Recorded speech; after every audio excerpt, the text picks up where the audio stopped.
Vrobel, and I'm Associate Director of Public History at the Leo Baeck Institute, New York, Berlin. Welcome to the last lecture in the Leo Baeck Institute 70th Anniversary Lecture Series. If any of you joined us for the first time, I'm pleased to mention that the LBI is celebrating its 70th anniversary this year.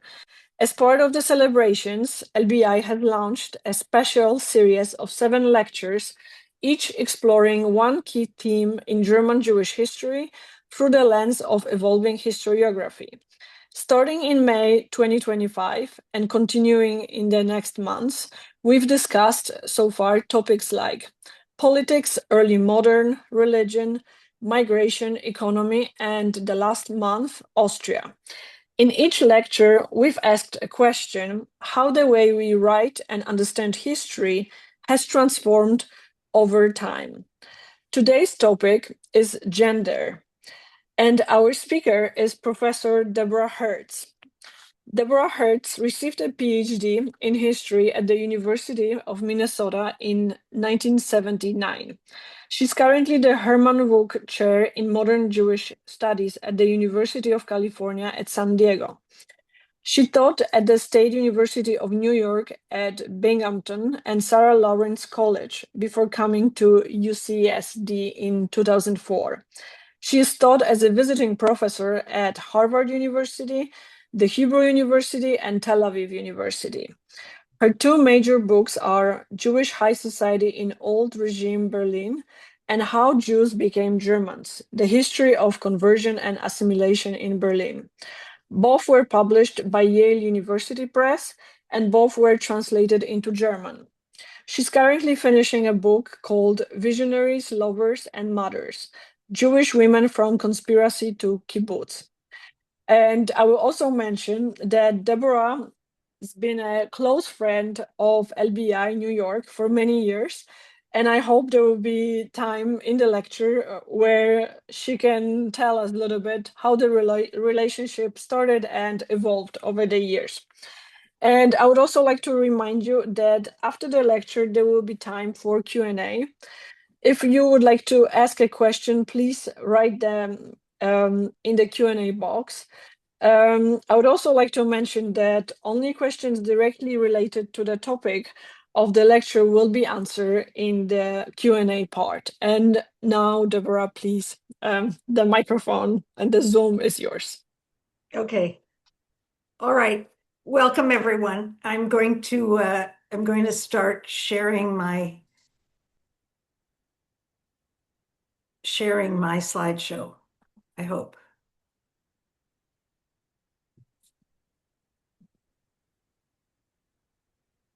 Okay, good. Okay, we're all set. First of all, thanks to the conveners of the series for inviting me, and I'm particularly thrilled that I got to be the last speaker, which gave me plenty of time to dedicate to my fall quarter.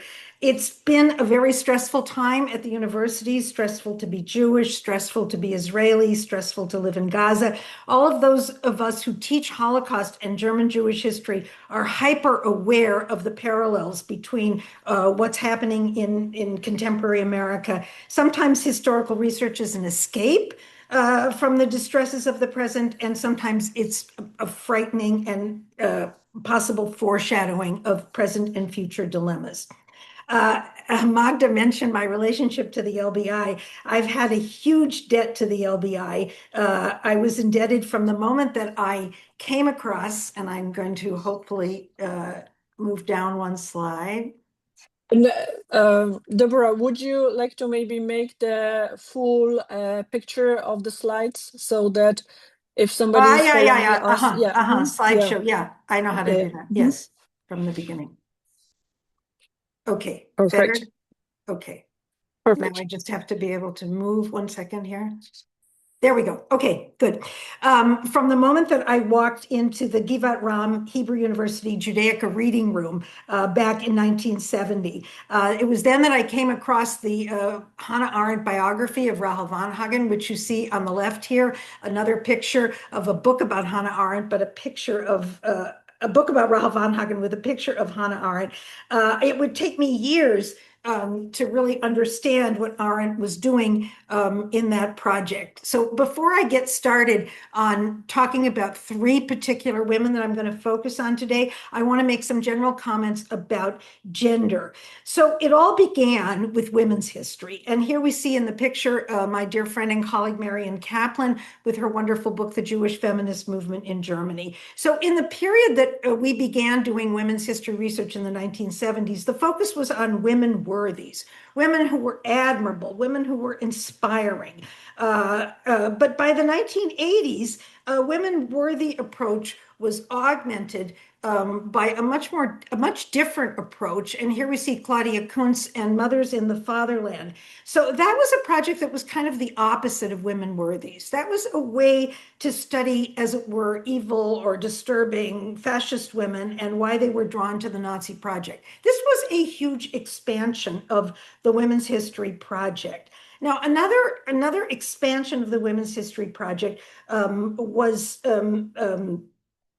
projected by CUNY professor Joan Kelly and later by Joan Scott, now at the Institute for Advanced Study.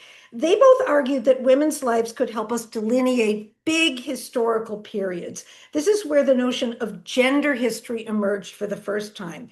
Beyond women's lives, we had to look at men's experiences and understand the wider relationship between the sexes. So one way to look at the progression since the 70s is that, this is kind of funny because I'm a grandmother, women's history is the grandmother, gender history is the daughter, and you might say that gay history and the history of emotions are the grandchildren. So if you would look at a syllabus of a modern women's history a course for graduate students, the harvest of information can be absolutely overwhelming. I'll just list a couple of the topics that we tend to teach our students. We look at images of masculinity between the left and the right. We look at comparative policies on birth rates and demographic regimes. We look particularly, for instance, at the pattern of young women leaving home to work and sending their wages back to their family. So I would say that one of the major innovations in Jewish women's history, and that really expands into gender history, was a claim first made by Daniel Boyarin and has kind of seeped into the more advanced literature, is that Jewish societies had what they call a gender role reversal. And in the picture, you're meant to see a woman who's selling used clothing. So the idea of the gender role reversal is because husbands were mandated to study text full time, women were permitted and encouraged to support the family by working as a tavern keeper, a pushcart peddler, the manager of mills and hotels and boarding houses. What's really particularly interesting about the analysis of the gender role reversal is how economic contributions by women to the household led to we might say, emotional power of women in the household. So two cases in point about whether or not gender history can explain the major turning points of modern history. This is really the crux of the Joan Kelly and the Joan Scott intervention, was that gender history could show us new time periods. I would say, based on my own research, I have not been able to agree that this has been a successful research strategy. Figures who made the overarching history of the era, such as Adolf Hitler, FDR, Stalin, and Churchill, still dominate the stage of events. My book on the history of radical women has made this really clear to me. The women's history is incredibly interesting. Did they choose the Bund? Did they choose Herzl's diplomatic Zionism? Did they choose a Russian or a German socialist party? These women that I study now went to meetings. They went to congresses. They rotted in prison. They went to Siberia. They argued into the nights. But with the exception of Rosa Luxemburg, they don't set the major contours of the era. I've never found a lost Mikhail Bakunin. I haven't found a lost Lenin. I haven't found a lost Tolstoy or a lost Ben Gurion. So women's activism was crucial for the male revolutionaries. And women's activism is crucial for understanding changing women's roles. But as to setting, say, Mensheviks versus Bolsheviks, Zionists versus the Bund, I don't see women taking a role here. So now I want to concentrate. These are my general remarks. Now I want to concentrate on three women. The first of them is Gluckel of Hameln in 17th century Hamburg. Then I'm going to move to Rahel Levin van Hagen, who was the subject of my research for many, many years. And I'm going to conclude with some comments about Bertha Pappenheim. So here we see up here the original English edition of the memoirs and a new edition published by Chava Turyansky of the Hebrew University. It's interesting that if you look at the contrast in the names. So when she first was translated into English, she was called Gluckel of Hameln, which is a totally bizarre sort of aristocratization of her name. And Turyansky's title has restored the name Gluckel Bas Yudelib. And one of my treasured memories of the deceased and wonderful historian, Natalie Davis, she did me the favor of calling me on the telephone when she came back from a trip to Germany where she found a letter signed Gluckel Bas Yudelib. So that was kind of the real Jewish name. Now, from the outside, if we read Glickel's memoir, you could say that she is a highly religious woman living in a totally intact Jewish community of Altona near to Hamburg. Her husband, Chaim, that was an arranged marriage at age 14. She actually bore 14 children, 12 of whom survived into adulthood. And there's one beautiful section of the memoir where she's in childbed and her daughter is next to her and they're both having babies.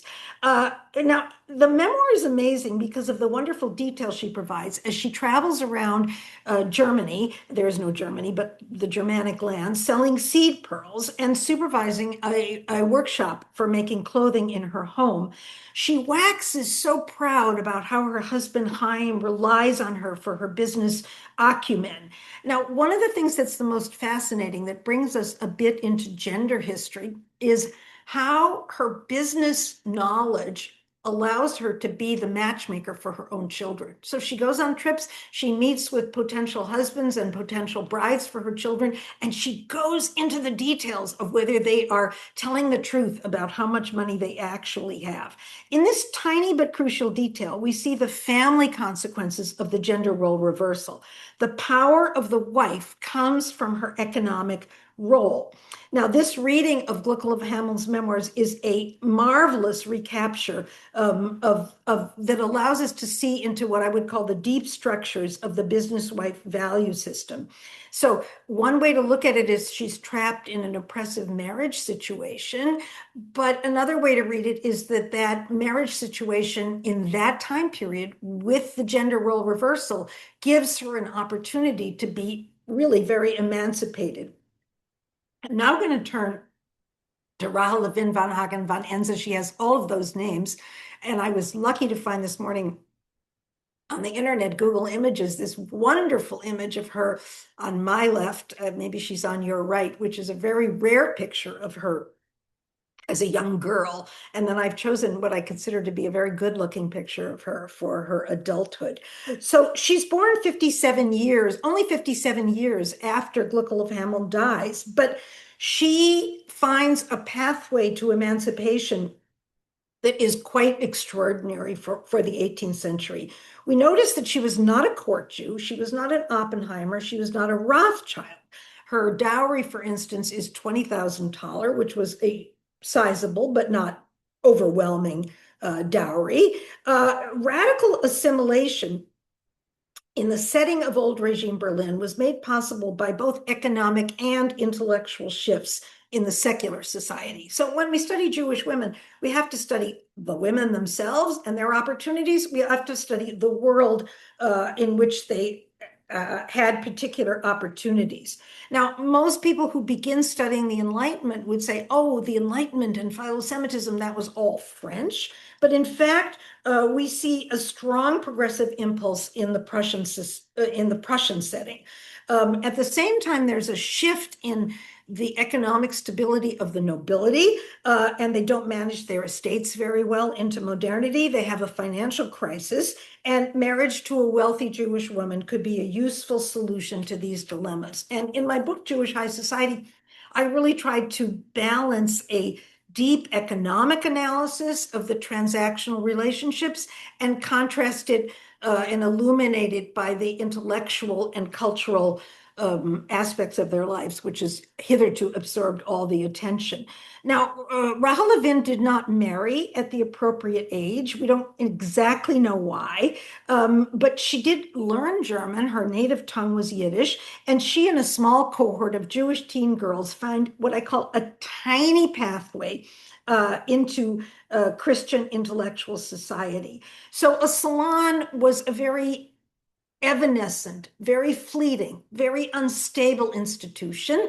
The magic of the salon was that you didn't issue invitations, but only the right people would show up, which is really quite complicated if you think about it in social history terms.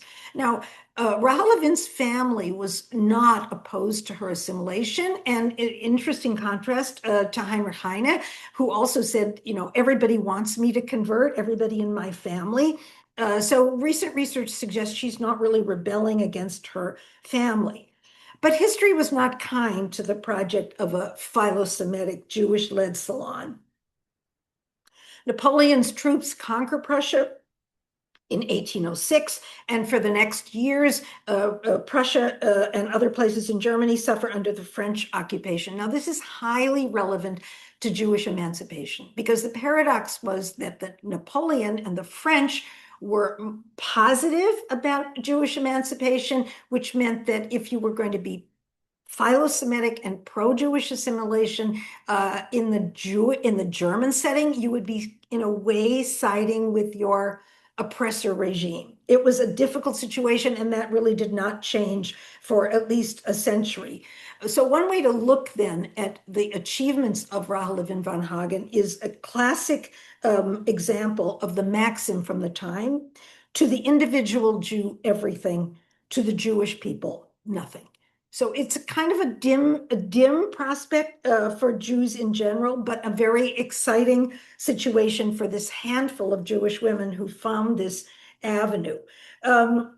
So let me just ask the question, what's the difference between a women's history interpretation of Rahel von Hagen and a gender history?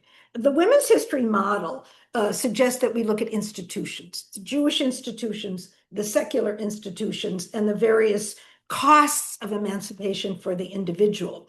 The question which has caused me the most consternation in this particular arena is the question of whether or not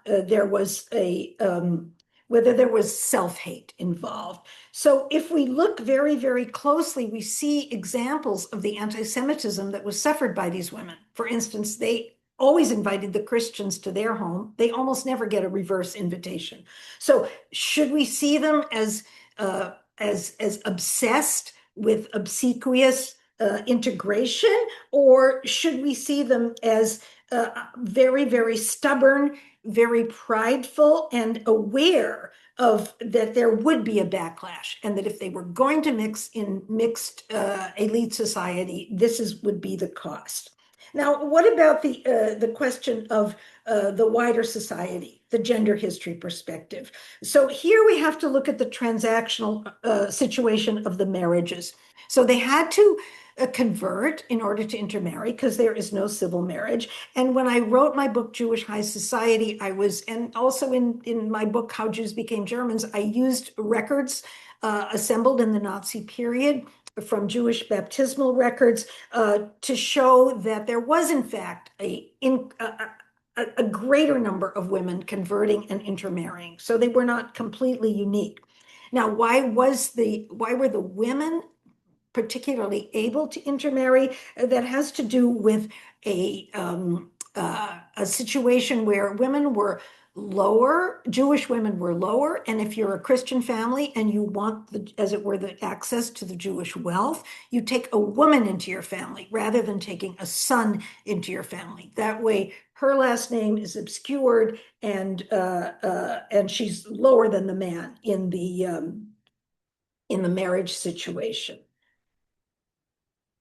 So it's very tantalizing to look at the Salon episode as a kind of prophecy or preview of the larger patterns of German Jewish society. If we wanted to sum up the 19th century very briefly, extraordinary multi-generational wealth accumulation in the 19th century and a very successful entry into higher education made possible throughout the 19th and 20th century a flowering of avant-garde culture. But the cost of that, to my mind, was a loss of inner identity as Jews. And in the rest of her life after the Napoleonic period, Rahel Levin marries von Hagen von Ense, kind of a shirt-tail noble. And unlike her childhood friend, Dorothea Mendelssohn Weitschlegel, that's an awful lot of names for a complicated life, she didn't publish. She didn't write novels. She didn't write history books. But what she did do was curate and preserve her correspondence. And since her death, there have been many editions of her letters. And in the last 30 years, we found a very large number of unpublished letters at the Jagiellonian University in Krakow. A very long story for another occasion. So now I want to look at the third woman that I'm talking about, Bertha Pappenheim. And on my left, you see a wonderful picture of her with her hat and her gloves and her writing stick, not a whip, but but a writing item. On the right-hand side is a picture of Bertha Pappenheim dressed as Gluckel of Hameln, which is a magnificent connection between the first woman I talked about and Bertha Pappenheim. She was a distant relative. She worked on translating the memoirs from Yiddish into German. And I remember one day when I got to my son's nursery school in Princeton, New Jersey, and there was a fabulous poster from the Jewish Women's Archive. And it labeled this woman as Gluckel of Hameln. And, you know, the teachers were not amused by my screaming and ranting and saying that's actually Bertha Pappenheim dressed as Gluckel of Hameln. So, as Marian Kaplan has illustrated in her pioneering work on the Jüdische Frauenbund, Pappenheim integrated a loyalty to traditional Jewish practices with a fiery and rebellious advocacy for unmarried women, unmarried mothers, and trafficked teen girls. It was a very unusual campaign for the late 19th and early 20th centuries, and her life choices and her activism give us another chance to look at the issue of women's history and gender history. This is a somewhat disturbing picture. It's a close-up of a situation of the traffickers from Tzvi Migdal and the Jewish women that they were trafficking. Now, when Pappenheim first became engaged in women's politics, this had been quite a long tradition in the 19th century. So from 1848 onwards, we see Jewish women very active in the feminist movement, in the Froebel kindergarten movement, and the beginnings of organized Jewish feminism, secular feminism. Now, what's interesting is that in this time period, say from 1848 till around 1900, the political parties were small. Public anti-Semitism was at one of its weakest times, and Jewish women were really tolerated and maybe even celebrated inside the women's movement. Very few of them converted, and a splendid example was Henrietta Goldschmidt, who founded several schools, and she was the wife of a rabbi. This was not the world that Pappenheim confronted. I'm going to go back to the other picture because not sure you want to look at that one. But now, by the time that Pappenheim gets involved in feminist politics, it was a time of great extremes between a very radical feminism and a moderate feminism. And Richard Evans, when he first started out in his historical career, wrote about German feminism, and his comment was that moderate feminism was unusually moderate, radical feminism was especially radical.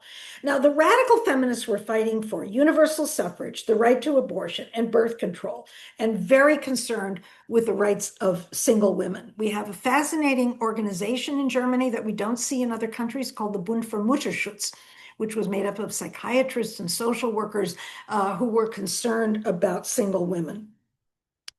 So the moderates, in contrast, concentrated on fighting the discrimination suffered by women of property, access to higher education. So Pappenheim enters this world in which her cause, which is rescuing trafficked Jewish women and helping single mothers of illegitimate children, and her other concerns are she's very much at odds. She's attracted to the agenda of the radical feminists, but she certainly doesn't agree with them on all these other causes. And the supporters, the members that she had organized in the Jüdische Frauenbund, certainly did not have the inclination to join the radical feminists. Now, as her values and her causes emerged, Pappenheim fit very awkwardly. So a little bit of background of Pappenheim, for those who are not aware of her biography, is particularly fascinating, and there are secrets here that I'm revealing that she would not want revealed, which makes me uncomfortable, but as a historian, I'm obligated to tell you. She's born in a wealthy and observant family in Vienna. Her father became ill when she was 21. And while she's caring for her, her brothers are off studying at the gymnasium, studying at the university, and she's made to take care of her father. And she experiences coughing, paralysis, emotional withdrawal, mood swings, eating disorders, and bizarre speech patterns. And who is the doctor? Who are the two doctors who are brought in to help with the case? One was Joseph Breuer and his younger associate, Sigmund Freud, who was not a very famous person at the time. And there's a big dispute in the history of psychoanalysis about who actually invents the talking cure. Freud takes credit for the talking cure. Some historians, Marion Kaplan might be one of them, think that it's actually Bertha Pappenheim who initiated the talking cure. But after 2 years, she returns to health. And at this point, she moves with her mother, very interesting, when she was 27, moved to Frankfurt, which had been her mother's town. And it's there that she begins the project of organizing Jewish women. Over the coming 3 days, she became a notable public figure. She founded a huge home for unwed Jewish mothers. She published political articles, travel reportage, a play, and 3 collections of short stories. She never married. She had several marriage offers that she turned down. Her range of identities was amazingly eclectic, and I've become obsessed in my new book with why she hated Zionism so much, because it seems like the Zionist project incorporated a lot of her ideals, but actually she hated the kibbutzim, she hated nursery schools. She was one of these single childless women who identified very strongly with the cause of the nuclear family. So what's interesting about the Jüdische Frauenbund is that it's an all-Jewish group, which is integrated into the overall feminist movement. And what's fascinating here is that assimilation was not the goal. The goal was to serve Jewish women, but to also participate in the larger women's movement. And I find this a great contrast, actually a parallel rather than a contrast, to what the Yiddish Socialist Bund was in relationship to Russian socialism, but I could talk about that at another time. Pappenheim's life shows us that feminist politics offered a public space outside of parliament and outside of the universities. a well-off and educated woman could find in this space a chance for emancipation and public influence. The question really is whether a Jewish identity would survive or even flourish in this feminist milieu. Pappenheim pushed this dilemma to the limits. And if we look at the life of Alisa Solomon, one of her proteges, we see exactly the glass ceiling for Jews that prominent women, feminists, prominent Jewish feminists experienced. If we look at the contrast to Eastern Europe, the Bund or Zionism were competing on the Jewish street. Feminism, not so much. This type of intensely Jewish politics was really not attractive in the Germanic lands. The wealth, the education, the assimilation achieved in Germany made both Bund and Zionism were basically too Jewish for most Jews.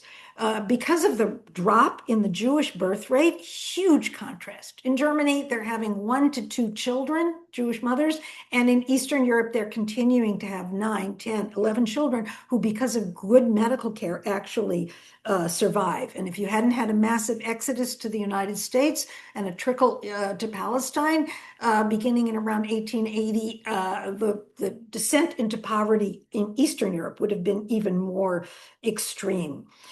So this drop in the birth rate provides a cohort of leisured women that can dedicate themselves to the kind of social work projects that Pappenheim was founding.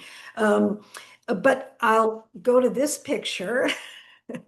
That's a disturbing picture, is that she really did not succeed in stopping, these are the Jewish thugs from an organization called Tzvi Migdal, from trafficking what we now know to be at least 80,000 Jewish teen girls who were forced into prostitution. We just read last week of a new Israeli novel dedicated to this really very ignored and embarrassing aspect to Jewish women's history. We need much more research to understand how the high birth rates and the poverty led families to quasi-willingly give up their daughters to the traffickers, a very interesting and kind of secretive dimension to Jewish women's history. And I think yes, I'll come to this in a minute. I want to conclude with a few tentative thoughts about where gender research fits into our existing interpretations of the German Jewish past. It's unlikely, in my opinion, that future historians will find some hidden organization or some hidden personalities that will unlock what I consider the major problematic of how the magnificent civilization of German Jewry could become the victim of the Nazis' murderous fury.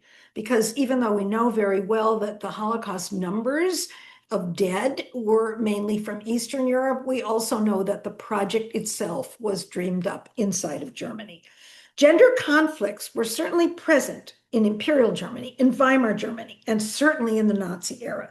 But those experiences and those conflicts are unlikely to be pinpointed successfully as the causal agents in the rise of fascism and the hatred of Jews. Nor can we say that those gender conflicts were causal in the success of the Zionist project after the Holocaust. What women's history and gender history can offer is a more vivid, a fuller picture of the complex processes of emancipation and assimilation. The 3 women I have brought to life in this short talk inspire me. I'm obsessed with these women to dig deeper into this past. Gluckel Bas Yuda shows that within traditional Judaism, wives could flourish in the wider economy and experience real pleasure and agency and a certain kind of power in the seamless overlap between religious Judaism and family life. Rahel Levin van Hagen shows that without formal education, Jewish women could be influential intellectuals and integrate into Christian high society. And Pappenheim's life shows that feminist causes provided a space for activism and ameliorative care for the Jewish downtrodden. And I want to conclude with an amazing poem that some of you may know, but if you don't, it's by Paul Celan, who was from Romania, but his mother insisted that he speak German. He moved to Paris after the war and died on mysterious causes in 1970. Now, I'm not going to read the whole thing, but I'm just going to read a part. Black milk of dawn, we drink you at night. We drink you at noon. We drink you evenings. We drink you and drink. A man lives in the house. Your golden hair, Margareta. Your ashen hair, Shulamit. He plays with the snakes. He calls out, play death more sweetly. Death is a master from Deutschland. He calls, scrape those fiddles more darkly. Then as smoke, you'll rise in the air. Then you'll have a grave in the clouds. There you'll lie at ease. Black milk of dawn, we drink you at night. We drink you at noon. Death is a master from Deutschland. We drink you evenings and mornings, we drink and drink. Death is a master from Deutschland. His eye is blue. He strikes you with lead bullets. His aim is true. A man lives in your house. Your golden hair, Margareta. He sets his dog on us. He gifts us a grave in the air. He plays with the snakes and dreams death is a master from Deutschland. Your golden hair, Margareta. Your ashen hair, Shulamit. Okay, thank you. Thank you very much, Deborah. Would you like to unshare the video, Yeah, the stop sharing. PowerPoint? Yes, we can Great, take that poor trafficked woman away. wonderful. Thank you very much for the fascinating and very compact presentation. It was really pleasure to listen to you. And since you mentioned Berta Pappenheim, I actually have to say that one of the episodes of the LBI podcast, The Exile, the episode 18, it's actually about the co-workers of Berta Pappenheim in the orphanage that Pappenheim created in Neu-Isenburg near Frankfurt. And this was an orphanage for young girls and women. And the main goal was to, of course, taking care of them and also preparing them to the future life. And the title of the episode is the Heroes of Neu-Isenburg, a sanctuary under siege. So the whole action of this episode takes place in the late 30s and follows until the 40s. But now I have actually two questions. I see that our audience is still warming up. Please, if you have any questions, please ask them in the Q&A box. And so Deborah, why did you choose those three women? So we know that the Jewish history is full of fascinating women. What was the decision behind that? And my second question is, who else would you have chosen if you would have more time to, for this presentation? Yeah, well, that's a wonderful question. Well, I wanted to give a good time range. So I think that the Glickel of Hamel, Glickel Bas Lieb episode is so important because I think there's the naive, critical, hyper-feminist reading of her life story in which she appears to be trapped in religion. And then there's what I consider the more historical and deeper analysis is to see how Judaism with the gender role reversal in spite of all of the barriers to emancipation, did offer really a magnificent opportunity for women.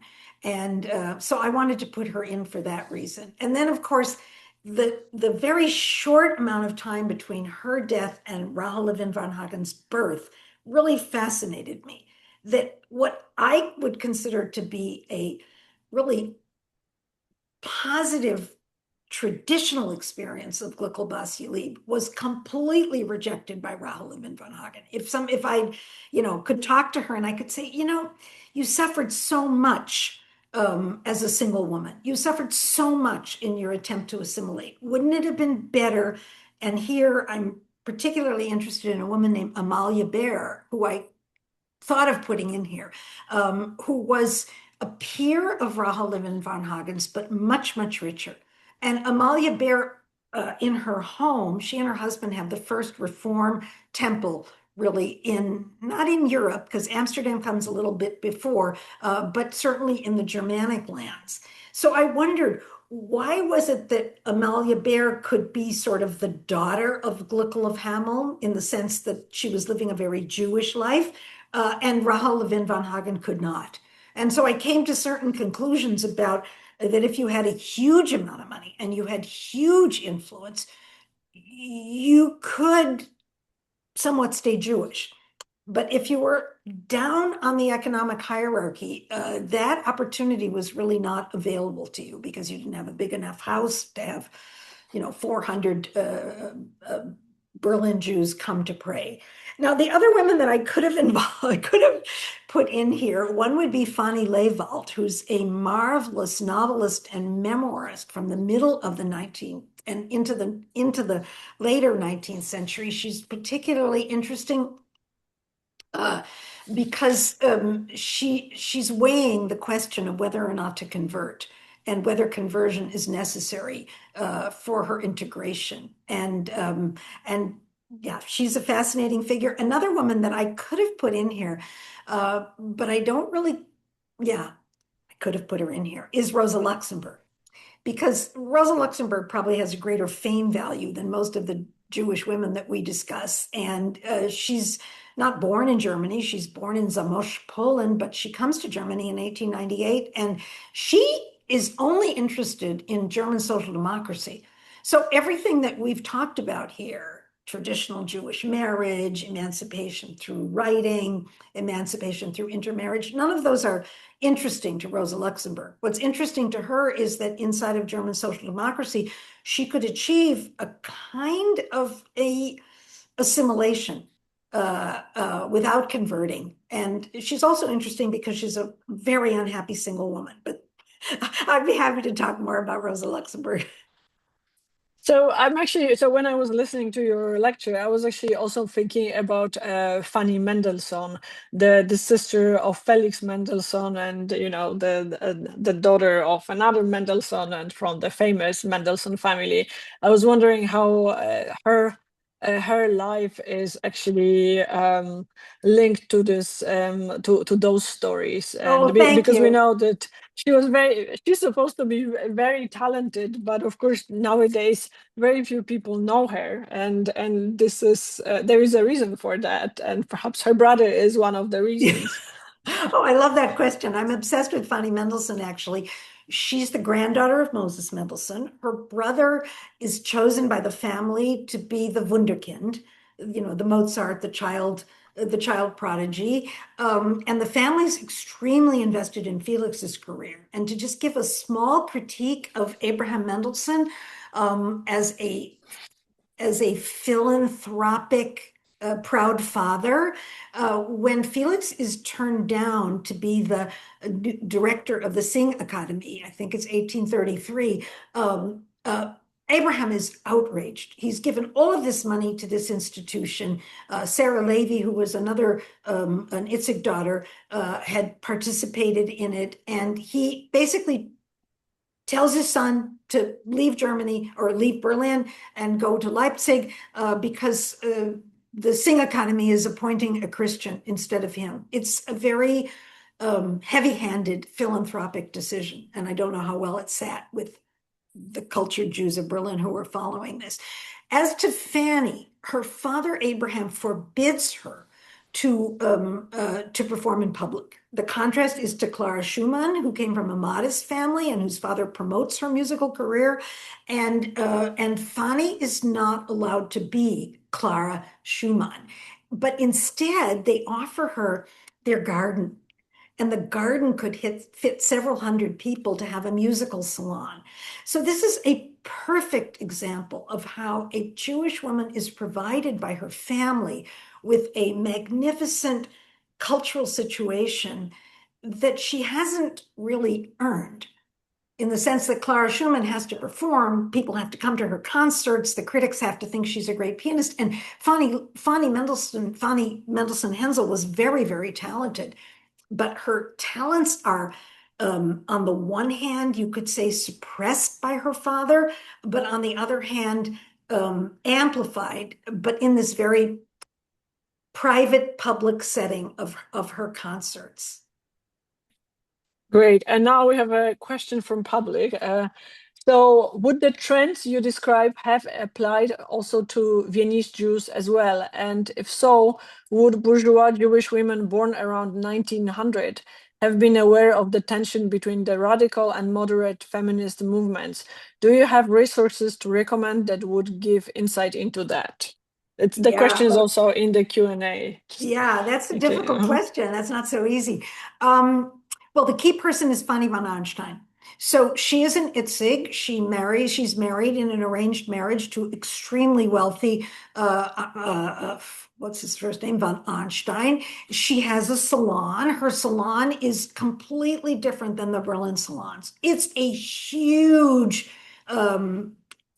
daily or every evening during the Vienna Congress, 1814, 1815. It's the glittering space for all of the figures who were assembled in Vienna for that whole year to draw the new map of Europe. So definitely, yes, Vienna is very much like Berlin in the sense that you have a wealthy, educated, Jewish population that is stymied in its efforts to achieve civil emancipation and sort of, you might say, private socializing.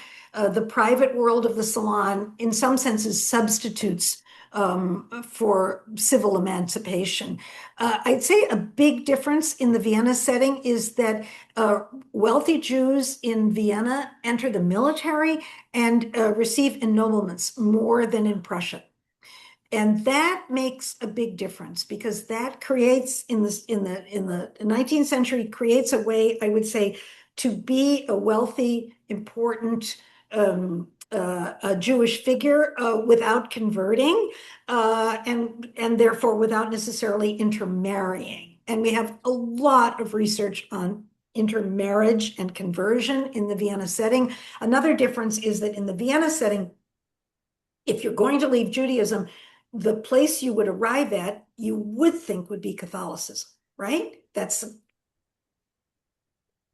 basic distinction between Berlin and Vienna, Protestant versus Catholic. What's interesting is that we see in the Vienna conversions, they often convert to become Protestants, which opens up a whole question of how Catholicism is viewed by Jews. Is it that Catholicism is viewed as an equally heavy assignment as a religion, whereas Protestantism is viewed as a kind of a more like a conceptual way to be Christian? Is it that Protestantism is viewed as the modern religion and Catholicism is viewed as the ancient religion? That is a particularly fascinating topic. Yeah, good question. Hard question. Thank you. And as I see there's no more questions, I would like to ask you, Deborah, if you would like to add anything or summarize and give us some. Well, I guess I would like to talk a little bit, amplify a little bit about the debate about Claudia Kuntz's Mothers in the Fatherland book. Because those of us who do German Jewish women's history are really obsessed with the question, this is going to take me far afield from where I started, obsessed with the question of racist anti-Semitism or anti-Semitic racism.